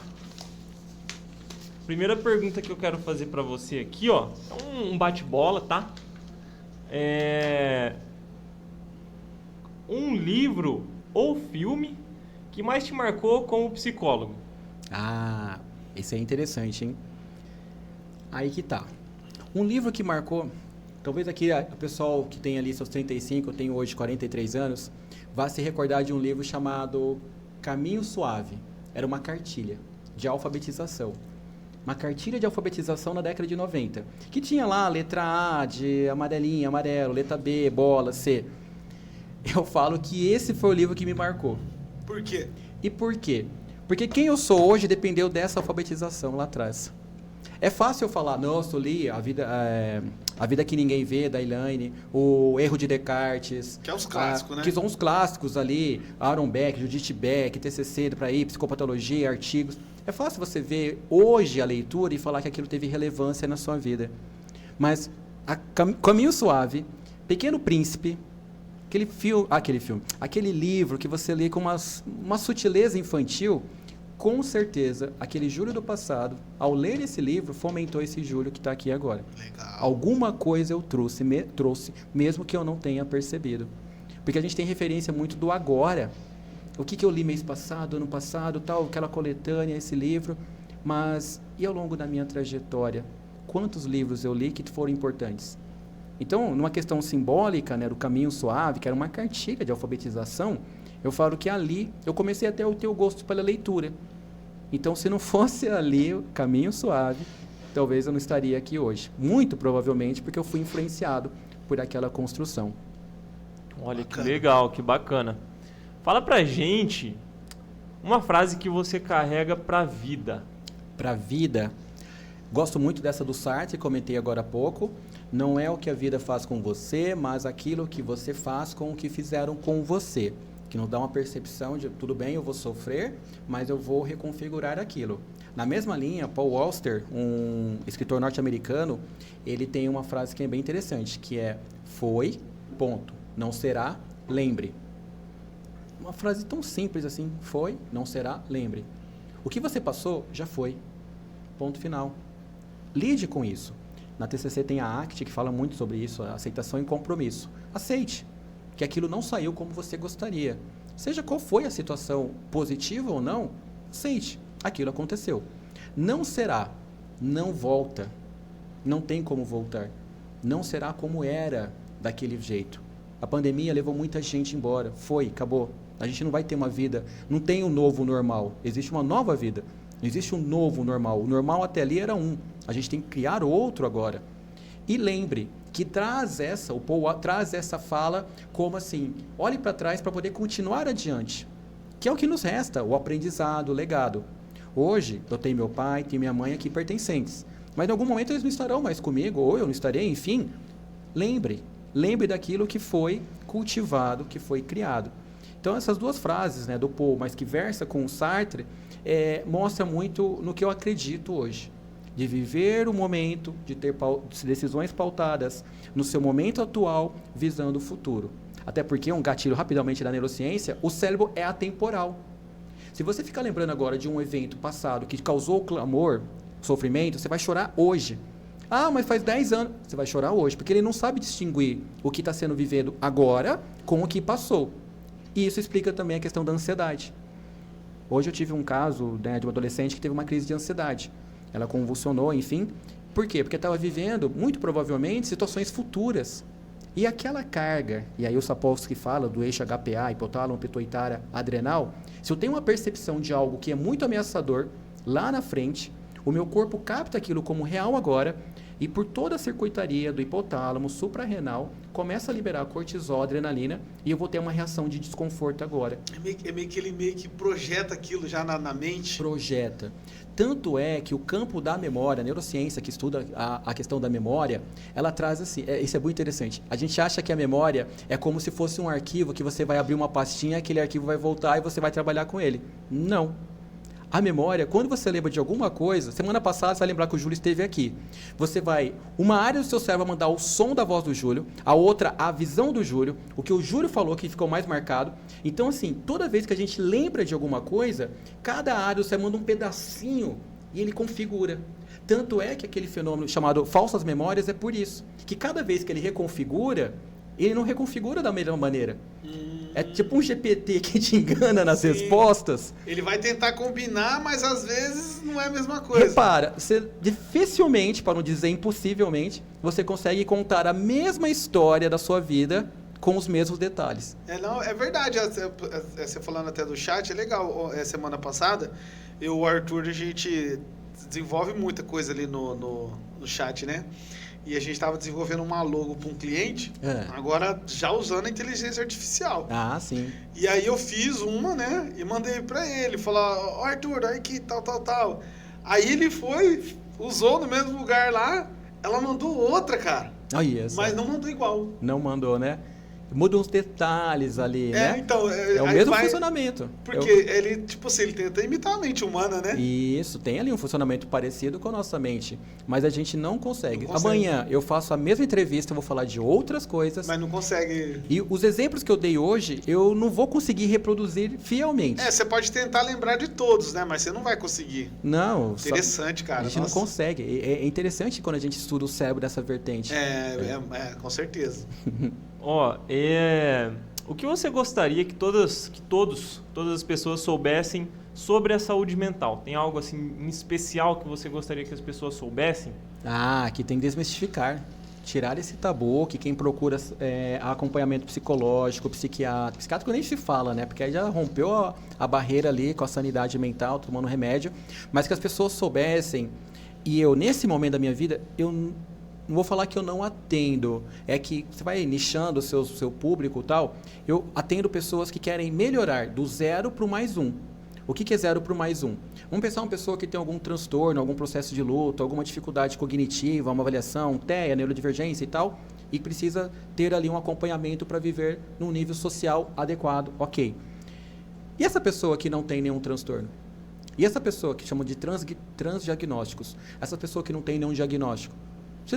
Cidadãos comuns do dia a dia, aquela pessoa que terminou um casamento precisa se reconfigurar. Então, não necessariamente algo pesado, hardcore lá, de achar que a pessoa está fragilizada porque é vergonhoso procurar um terapeuta. Não, ela só quer melhorar os hábitos dela. Ela só quer entender um pouco do que nós falamos agora, que se ela regular o sono, ela tem mais dopamina durante o dia. Que a questão da serotonina, 90% da serotonina, que é um neurotransmissor, um neurohormônio, que ajuda a regular o humor, a nossa disposição, é produzida no intestino. Caraca, 90% desse combustível da felicidade, hormônio da felicidade, é produzido no intestino. Então, se eu comer mal, eu vou inflamar toda essa microbiota, vou gerar desbioses, e eu não vou mandar a serotonina para o cérebro, eu vou ser um cara apático. Poxa, então assim, são pessoas que do 0 vão para esse 1. E na saúde mental, é que a questão da saúde mental ficou muito estigmatizada. Até por questões, né, dos manicômios, a questão da loucura, Foucault fala muito sobre isso, a história da loucura, as pessoas que eram penalizadas, punidas por apresentarem comportamentos desviantes e tal. Então a gente tem receio de falar da nossa saúde mental. E aí vai culminar lá na questão da morte auto-infligida, na drogadição, no feminicídio, enfim, todas essas consequências porque a gente não olha na nossa saúde mental. Então, de maneira clara e objetiva, cuide da sua saúde mental. Não importa o grau, não importa a condição. O psicólogo, ele não vai dizer que a sua dor é menor do que a outra. Eu já tive paciente que teve luto severo porque o gatinho morreu. Quem sou eu para dizer que aquilo não é válido? Muitas vezes é até mais válido para aquela pessoa do que para outro, que também já tive esse caso, que a própria mãe veio a falecer e a dor desse sujeito é que ele não conseguiria ter aquela vinculação de afeto. E ele se culpava, poxa, minha mãe faleceu, eu não consigo sentir dor. Mas você vai ver a história de vida, não conseguiu atribuir um relacionamento saudável. Então não importa qual é o motivo. Disfunções eréteis, traição, questões de inadequações sociais, procrastinação, ansiedade geral, enfim, procure ajuda. Top, top. E fala pra gente também uma coisa que as pessoas acham que é verdade sobre a psicologia, só que é mentira. Que é verdade? Eu costumo muito nessa vertente aí dos mitos, né, neuromitos e tal. Muitas vezes a pessoa acredita que o psicólogo ele tá ali para te dar sermão, para falar assim, ó, você fez tudo errado, está criando seu filho de uma maneira equivocada, o jeito certo é esse, então você tem que se ajustar aqui. Não é sobre isso. A terapia é um espaço de acolhimento. Primeira coisa, acolhimento e sensibilidade perante a dor do outro. O psicólogo não tem credo religioso, não tem inclinação política, não tem questões de gênero, não tem nada. Você pode atender ali um casal homoafetivo, heteroafetivo, trissal. Você vai atender o que o psicólogo é ético, formado, referendado, com a sua sanidade também ali para fazer um bom trabalho. Porque tem muita gente aí fazendo coisas que... Legal você falar isso aí, hein? Isso é muito importante. Muito importante. Ou seja, ele não pode falar, olha, eu acho... Não. Aí ele comete duas gafes. Primeiro, o achismo não é palco para o campo científico. Ou você tem aquilo referendado, como vou atender. Ah, tá, tem esses indicativos, uma anamnese, isso junto dá ali um diagnóstico, um caminho diagnóstico para tal condição. Para aquela condição tem um protocolo, tem uma intervenção apropriada. Eu não fico criando receitas ali para poder corrigir algo ou para fazer algo que já está em curso. O que isso quer dizer? A gente segue normativas. A psicologia é um campo científico. Ela é baseada em estudos empíricos, em estudos sociais. Não dá para... Que é a diferença da terapia que não tem esse rigor. Então não pode envolver religião e nem política. Nada. Ah, legal. Você não pode chegar no consultório e falar, bom, eu tenho uma inclinação espiritualista e eu não vou chegar para o meu paciente e dizer, olha, você está com um encosto, por isso sua vida não está andando. Ou vamos trabalhar isso, vamos fazer uma reza, vamos para o centro espírita. Lógico que não. Evidentemente, eu como ser humano, eu tenho as minhas questões pessoais. A minha inclinação política, minhas preferências, as minhas vinculações. Mas isso, do consultório para dentro, fica muito distante. Não pode misturar. Não, porque aí quando você mistura, você não está sendo psicólogo, você está sendo amigo. O amigo tem aquela fala, ó, eu fiz isso, vai dar certo. Tá? Não, você terminou o relacionamento, fica assim não, vamos dar uma volta, vamos beber, isso passa. O que ele faz com ele? Mesmo querendo ajudar, ele deslegitima a sua dor, ele deslegitima o seu processo diante daquela perda e está encontrando uma solução rápida. Amanhã você termina um relacionamento de novo, você vai fazer o quê? Você não aprendeu, entende? Uhum. Então, na psicologia, a gente encontra esses mitos que muitas vezes é o que afasta a sociedade de procurar um caminho da psicologia. Seja porque tem receio, porque eu vou tomar bronca, ou seja, por perda de dinheiro, porque eu estou ali, perda de tempo também. Ah, não, eu converso com meus pais, eu converso com meu amigo e tal. Mas para quem faz terapia, sabe da diferença que é ter um psicólogo aberto, neutro, que vai te confrontar muitas vezes naquilo que você acredita para fazê-lo refletir a sua vida. É igual na academia. Se você vai fazer um treino e sai de lá lindo, maravilhoso como entrou, o treino foi bom. Sim. Você tem que estar suado, você tem que estar com aquela sensação de angústia, querendo matar o personal porque te forçou mais séries. Aí foi um bom treino. A terapia não é provocar o choro para ser uma boa sessão, mas é provocar o desconforto do paciente. E tem muita gente que não quer ainda ser confrontada nas suas verdades. Então, uma verdade. Você não paga o psicólogo para ele te ouvir, né? Não. Uma mentira. O psicólogo não é seu amigo. Boa. Não pode. Até porque se for para esse lado do amigo, já tem uma contaminação da terapia, já tem ali talvez aquela empatia afetiva e tal. Então a gente tem que ficar cada qual no seu espaço. Não pode, né? Chegar lá, já abrir uma coca e aí? Como é? Não vai por aí. Não, legal. Ô, Júlio, que pena, cara. Estamos chegando no final aqui, mas vamos encerrar com chave de ouro aqui com algumas coisas. Vamos fazer umas perguntinhas agora. Assim, tem mais alguma? Não, tá tranquilo. Finalizei. Vamos lá. Antes de a gente chegar no final aqui, deixa eu te fazer umas perguntas aqui. Se você pudesse voltar lá no comecinho, o que você falaria pro Júlio, que estava sofrendo bullying lá na escola? O que você falaria para ele? Cara, sem sombra de dúvida, obrigado por não desistir de nós. Só isso. Não daria nenhuma lição de moral. Não faça isso. Não. Obrigado por não ter desistido de nós. Porque aí esse eu do futuro olhando e falar assim, deu certo, viu, neguinho? Deu certo. Falaram, te colocaram no chão. Uma música que eu amo, essa música do Projota, Menino da Vila, Moleque da Vila, um negócio assim, que ele fala justamente sobre essa infância sofrida na periferia e tal. E a história dele, do Projota, que ele foi crescendo com essa questão da discriminação. E lá na frente ele conseguiu chegar num patamar aceito pela sociedade. Porque aí aquela corrida da desigualdade racial, né, que o negro está lá atrás e tal, que precisa fazer em dobro para poder ser visto. Então eu diria isso, pro meu eu do passado. E se você... como que você espera encontrar o Júlio com 60 anos? Cara, eu espero encontrar o Júlio realizado nas suas convicções, um pouco mais desacelerado, né?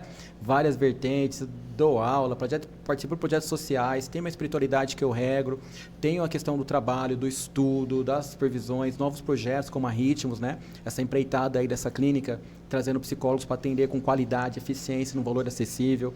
Tem também outras coisas que já estão aqui engatilhadas. Até semana passada, né, acabou meu mandato, eu era presidente aqui da Casa Abrigo também, ali voluntariamente contribuindo com o desenvolvimento, né, daquelas crianças, adolescentes que infelizmente passaram por situações de muita tragédia emocional, física na sua vida. Então a gente tenta contribuir com a sociedade, que é o que dá o pertencimento, né? Eu também, nos meus atendimentos, tem aqueles pacientes que eu tenho um valor muito reduzido ou até a zero custo, porque eu vejo que se a gente tem uma ferramenta para transformar um pouquinho. Hoje foi até uma paciente lá no 9 de julho, só tirar uma dúvida com você e tal, é sobre meu divórcio, assim, tal, o que eu posso fazer? Fiz ali o atendimento, aí ela foi pegar na bolsa, assim, o que você está fazendo? Vou te pagar. Não precisa. Não, mas eu faço questão. Não. Quando a gente faz uma boa ação, e eu não estou contando isso, evidentemente, para poder ganhar nada, não. Sim. Quando a gente faz uma boa ação, aquela pessoa provavelmente vai fazer com alguém. Talvez aquele valor vai fazer diferença para a vida dela. Poxa, e eu me sinto tão realizado, porque naqueles 50 minutos, que é o tempo de uma sessão, você pôde dar ali para aquela pessoa um direcionamento. Eu estava muito perdida em relação a direito, o que podia fazer, como sair de uma relação abusiva e tal. Então, isso é gratificante. Isso é gratificante enquanto psicólogo, enquanto profissional da área. Então, já vou emendar o seguinte, o que é a psicologia para você? Cara, a psicologia para mim hoje não tem como dissociar. Não tem como. O Júlio, a formação da psicologia nos leva a isso. A visão de mundo que eu estou tendo aqui, estou falando, é como eu vejo lá em casa, no meu trabalho, na sociedade de modo geral. Não tem como ter duas caras. Ou você acredita e vive aquilo, como uma filosofia, uma doutrina de vida, ou não. Então eu digo que a psicologia é o Júlio. O Júlio é a psicologia que ele vive, que ele aplica, trazendo esse jeito mais sensível em alguns casos, puxando em outros, confortando, acolhendo. Então a psicologia para mim hoje não é só um trabalho. Ela é verdade? Ela nem é um trabalho, não vejo como um trabalho.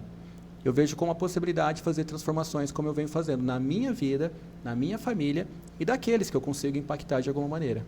Nossa, você incorporou mesmo, assim, você trouxe para dentro de você mesmo, na sua essência. Cada existência importa, né? Cada existência importa, cara. Isso é fundamental. E é muito assim, a gente vê uma pessoa ali na rua, fala assim, eu tenho um TDAH, né? Às vezes eu dou uma despersonalizada e tal, que ele entra num funil assim, ele perde a noção de tempo. Eu fico vendo, cara, para onde essa pessoa está indo? O que passa na cabeça dela? Qual o sofrimento que ela carrega? Sabe, vendo pessoas comuns assim no dia a dia. Quando eu estou viajando, né, dava aula fora, aí passava pela Rondon assim, vinha aquela pessoa ali, andando ali do lado, perambulando, falando, gente, olha o tamanho dessa via, para onde que essa pessoa vai? Como foi a infância? Por que ela chegou aqui? Aí eu começava a me perder, né, desses movimentos dissociativos, né, do TDAH, porque eu gostaria de entender, sabe, esse movimento assim mais amplo. E a neurociência até hoje tem descobertas aí que mudam toda a nossa compreensão. Eu falo, caraca, eu tenho que estudar mais, eu tenho que buscar mais, tenho que fazer minha quarta pós, só não fiz o mestrado porque eu saí da área acadêmica, então eu tenho que buscar mais. Então é uma dopamina. Dopamina, só para fechar esse ponto, a dopamina não é a busca por prazer. Muito se associou a dopamina como um lugar de estada. Não é a busca pelo prazer. É o prazer pela busca. É quando você abre ali um delivery, está ali animado para pedir, e aí quando chega não é tão agradável assim. Ou como eu digo, é o desejo de ter uma Ferrari que te motiva. Aí quando tem a Ferrari não é tudo aquilo, mas você motivou-se por aquele desejo. Então é o prazer pela busca. E assim eu tento viver na minha vida essa dopamina. Legal, Júlio. Muito legal, cara.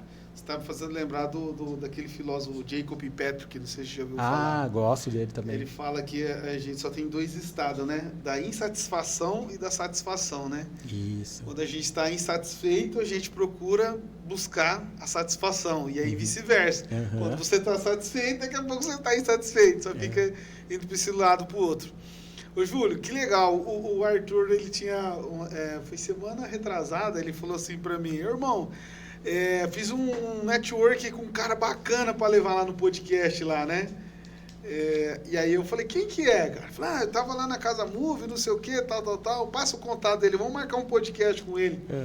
E aí a gente tem sempre esse hábito, né? De ele passa o contato, aí eu vou lá, entro no Instagram, né? Vejo a pessoa lá, tal. Falei, ô Arthur, legal, hein? Olha o tema, o cara aqui parece ser inteligente, tal. Aí eu fui olhando lá, o tempo falou, irmão, aqui é diferente, o cara dá até para fazer uma parceria com ele naquilo que a gente estava falando em off, né? E de antemão, pessoal, já vou falar para vocês aqui, ó, nasceu uma parceria com o Júlio, porque o FocoCast é para isso, trazer pessoas que têm foco na vida, e ficou claro aqui, né, que o Júlio tem um propósito de vida lindo, cara, não tem o que falar, e assim, até... me emociona porque, assim, é um cara empático, com uma empatia total. Eu tenho certeza, se for falar de todas as pessoas que ele atendeu aqui, as pessoas vão se emocionar. Porque eu tenho certeza que ele impactou várias e várias pessoas. E ele, com o coração que ele tem aqui, você pode ter certeza que ele não é isso que ele quer, que as pessoas ficam falando dele, mas é o propósito dele. Já deu para identificar isso, né? Eu fico feliz, Arthur, de você ter conseguido... Isso é verdade mesmo, cara.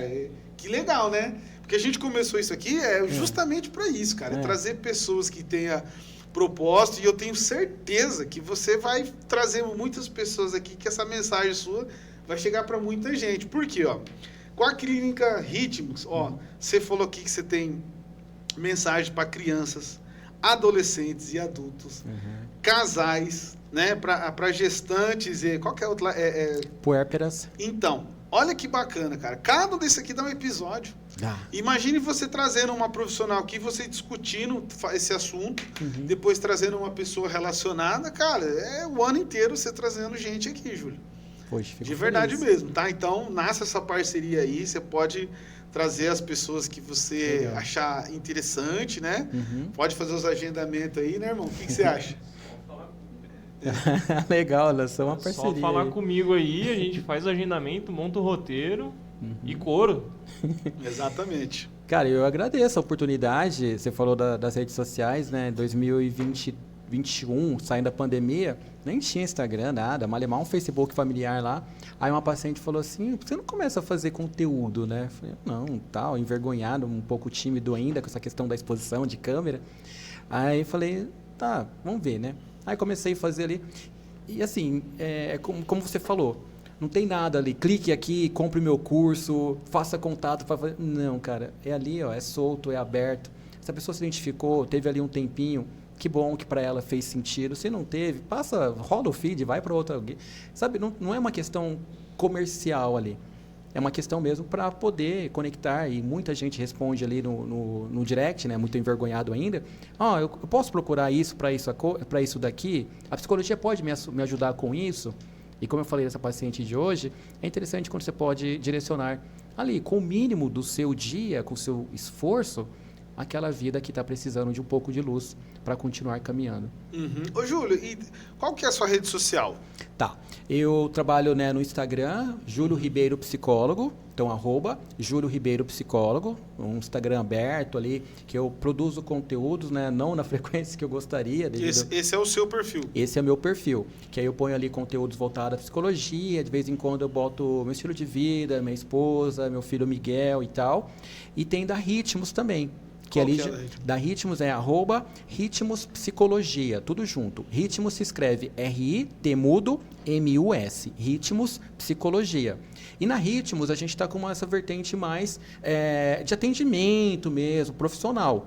Porque ali temos as outras psicólogas, cada uma tem a sua escala de atendimentos, mas ali nós temos uma coisa bacana também. A psicologia, ao longo da história, ela foi muito elitizada.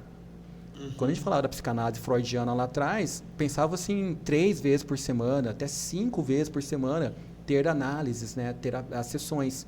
E era muito caro, evidentemente, ainda é hoje, a gente entende. Eu, como psicólogo, falo, é caro. Hoje uma sessão aí, aqui em São Paulo, aqui em Penápolis, você vai pagar R$150, R$200 por atendimento.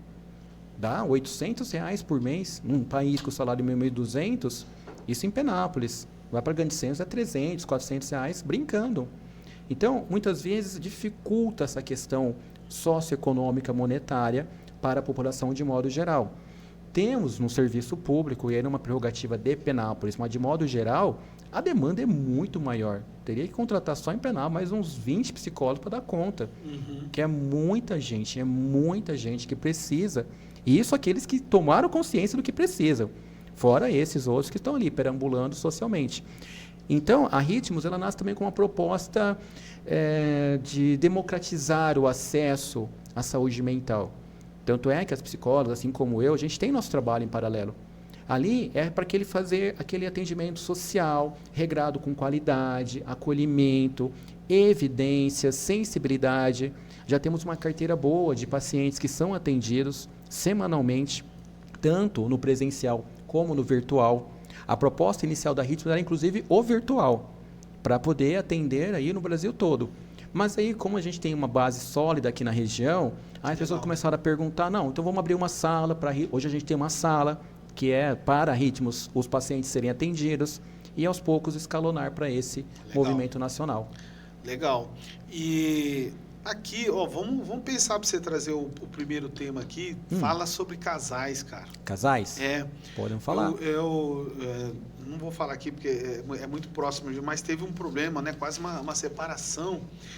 E eu vi o que precisava era orientação, cara. Era só orientação. Ficou acho que 3 meses, sabe? E assim... meio que separados, né? Entendi. E aquele, não volta, e né? É muito próximo, então a gente não sabe se envolve, se não envolve, você entende? Entendo. E voltaram. Só que, assim, eu vejo que falta muito, Júlio, orientação nessa parte de casais, principalmente. No geral, né? No geral. Mas no casais, geral. Né? Não sei se você concorda comigo. Psicólogo, muitas vezes as pessoas acham que não tem emoções e tal. Mas teve um dia que eu não tenho vergonha de falar, que eu chorei. Eu estava no mercado fazendo compra ali. Eu não vou chorar de novo, estou segurando. Porque, como eu falei agora há pouco, o meu cérebro está lembrando aquela sensação de todos os percalços que a gente teve num processo de terapia que culminou no nascimento ali de uma criança. E esse casal vivia em pé de guerra, que não sei o que, teve uma traição, que depois foi difícil reconfigurar, mas enfim, ajustou. E lembrando que terapia de casal não é para juntar casais, não é para juntar. Não temos essa obrigatoriedade de pegar ali, não, vamos acertar aqui, se sai daqui. Não. Já fiz muitos processos que o melhor foi realmente o distanciamento, mas foi aquela coisa consciente deles entenderem que cada um vai seguir sua vida, se tornar amigos, ou enfim, cada um seguir sua vida. E tá tudo bem. Da melhor forma, né? Da melhor forma, né? Ainda mais quando tem filhos ali envolvidos, trabalhar essas crianças também para a nova fase. Nossa, eu acho que aí é o mais delicado, né, Júlio? Ah, esse é um ponto, viu, que pesa. Porque aí ambos colocam na balança que aquele filho de 6, 10 anos não... Se diz assim, não pode pagar o preço, né? Pelas desavenças, dos desajustes do casal. Por mais que tenha ali suas incompatibilidades, é ter esse olhar amplo também, né? Para a formação daquele indivíduo que, com certeza, vai sofrer aqueles impactos ao longo da vida. Mas aí, eu vi nesse mercado, assim, a criança ali desse casal, e a mãe chegou, assim, pra gente chorando, assim, falou assim, ai, o nome dele é Júlio.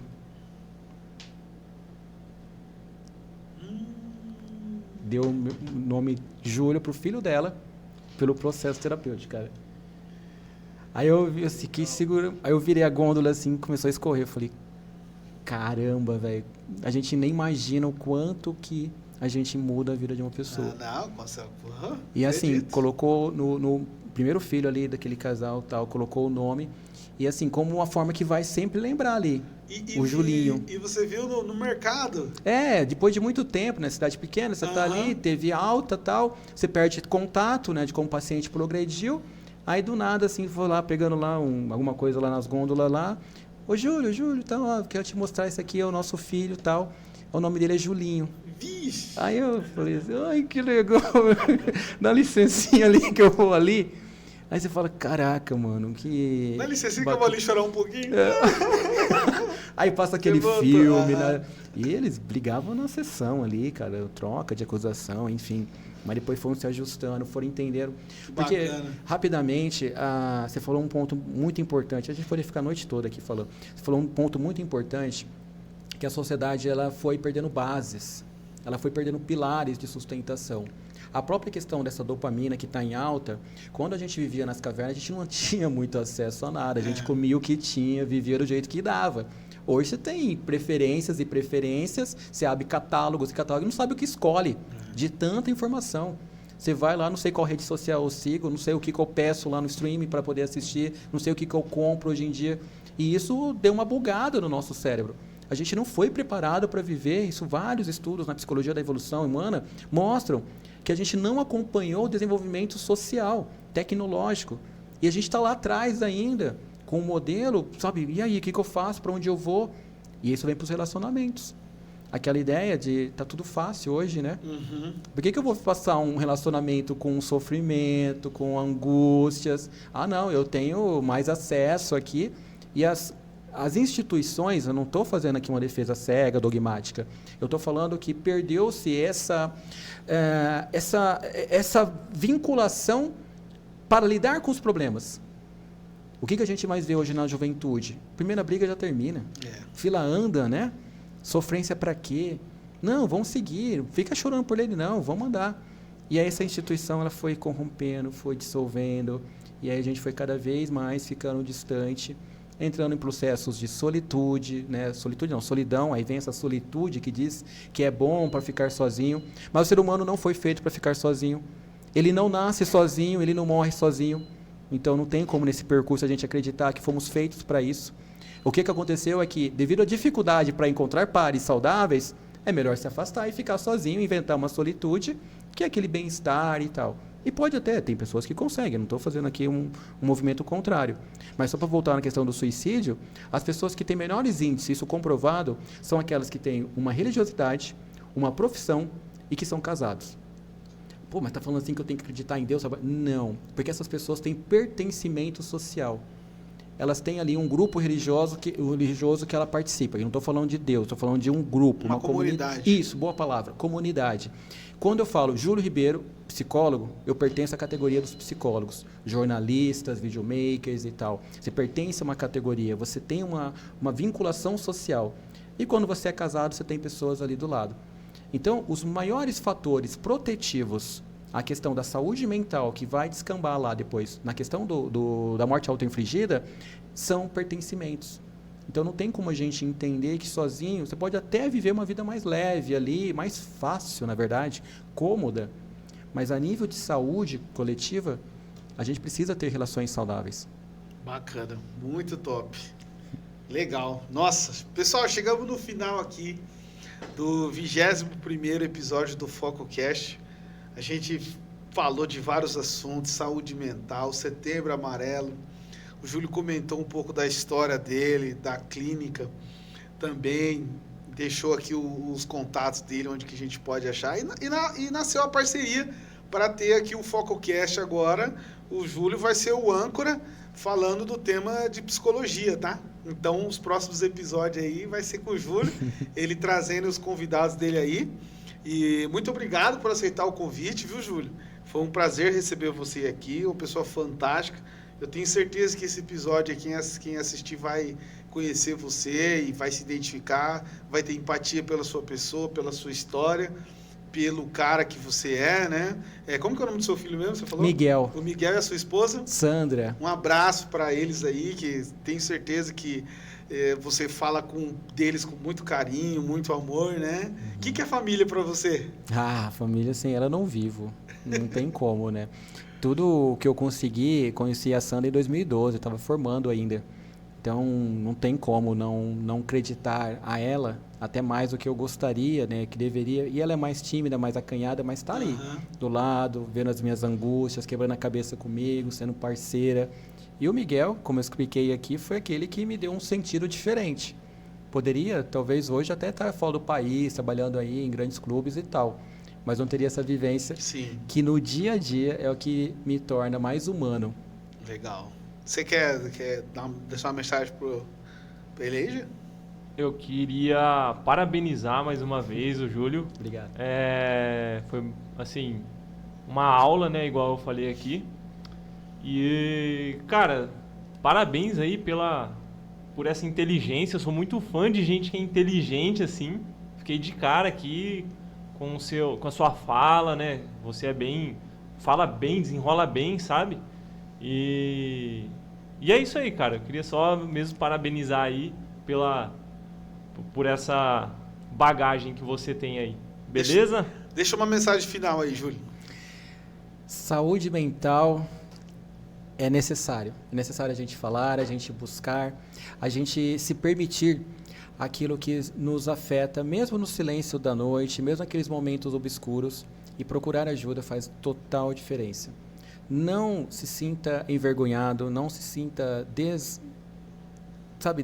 desesperançado até em relação ao que você está vivendo. Procure ajuda, porque isso faz a diferença, não só na sua vida, mas aqueles também que estão ao seu redor.